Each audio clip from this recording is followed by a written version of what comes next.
Hi everybody, welcome back to another episode. In this following video, I'm gonna let you guys know the ways to fix tagged app login error. If you're having trouble logging into your tagged app, you could follow the simple steps. Now, first thing first, what you could do is you could try logging out of your account and then logging back.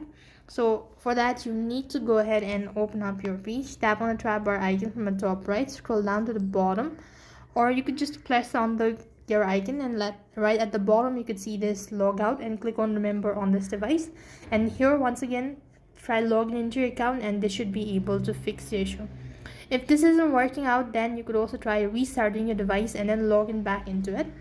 Likewise, when you're trying to log in into your account, sometimes you must have entered the incorrect information or the credential. You could always check the I button and make sure that you've actually entered the correct information.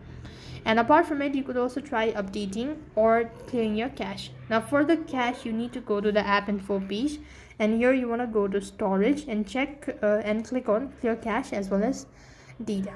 So by doing this, you should be able to fix your issue. That's all for this video. I hope the video was helpful. Make sure to like, share and subscribe to our channel. Thank you for watching. See you in the next video.